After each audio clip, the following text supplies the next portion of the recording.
Bienvenue sur Traces du passé. Ici, le passé reprend vie à travers des photographies historiques.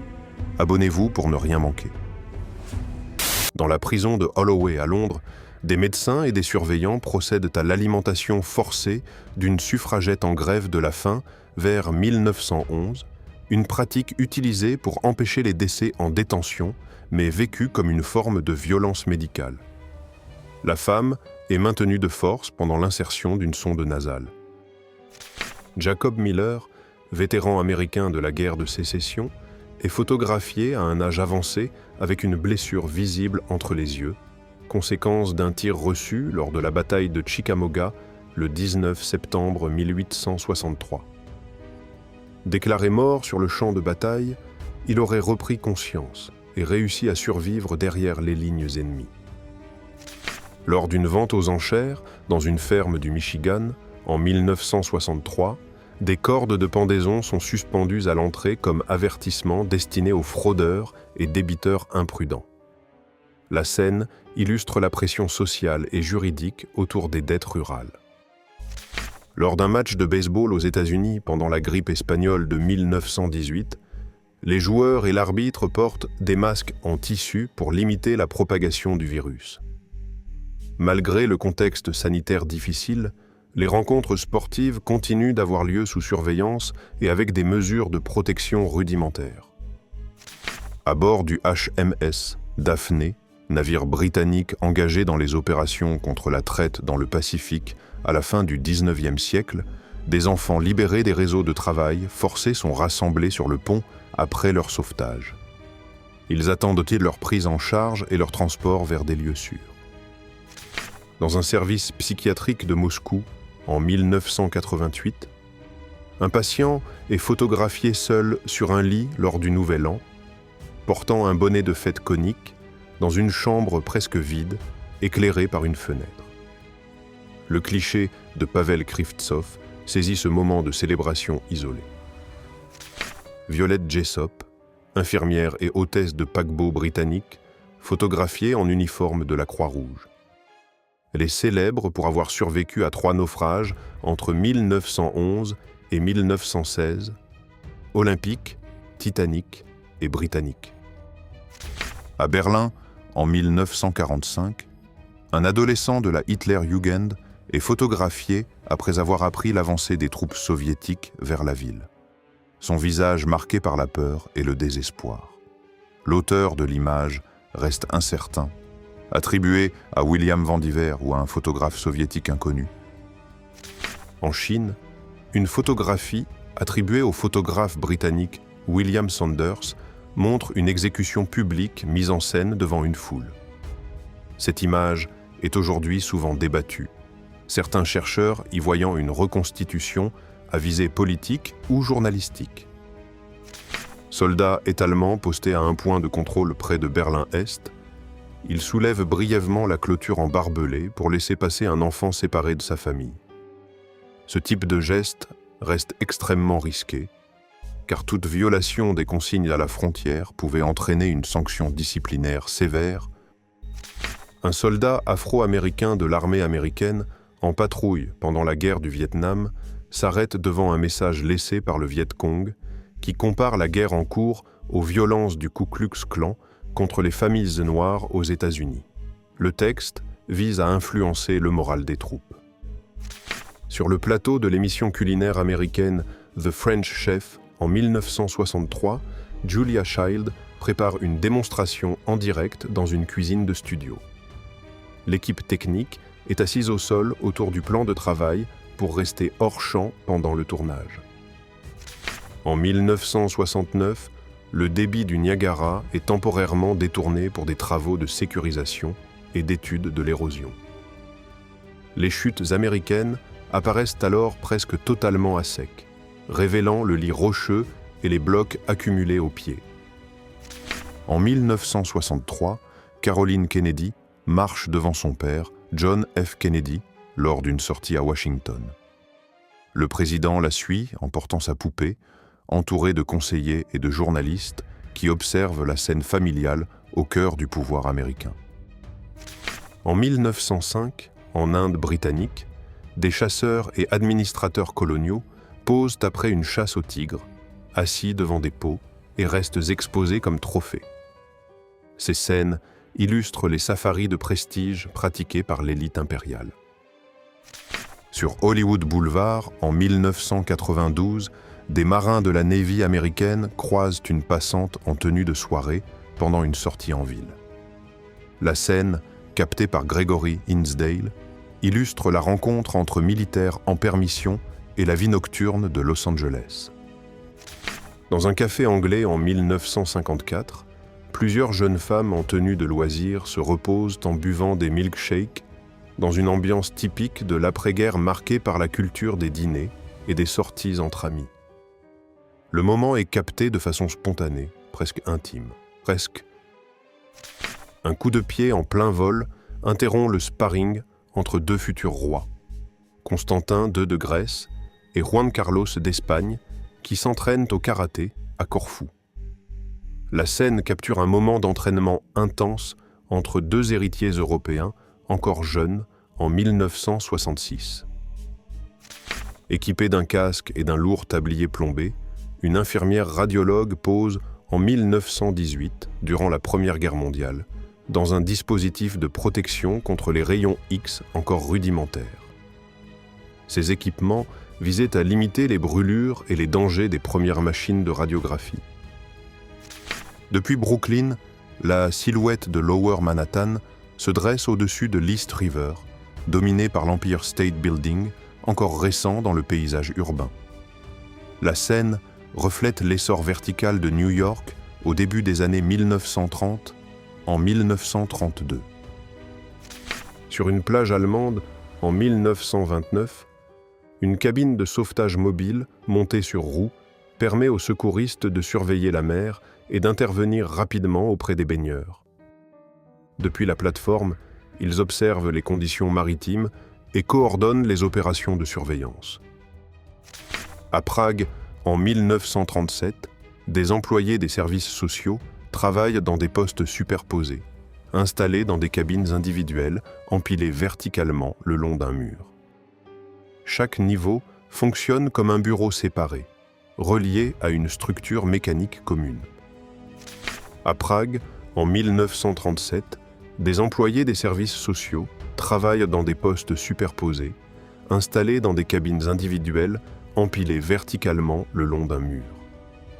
Chaque niveau fonctionne comme un bureau séparé, relié à une structure mécanique commune. В начале 1900-х годов сфотографирован прототип гибридного транспорта. Небольшая повозка на колесах, сочетающая механические элементы и упряжь лошади со сложной системой ремней, показывающая эксперименты переходного периода между конной тягой и современными машинами.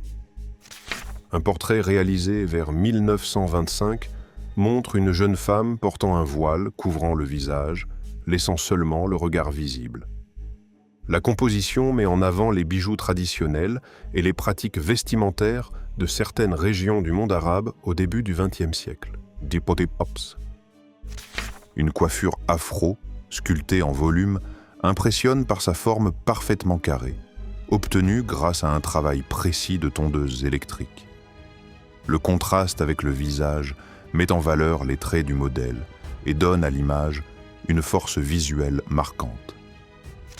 Un bébé est installé dans un siège fixé directement à la portière d'une automobile des années 1950 dans une rue résidentielle américaine.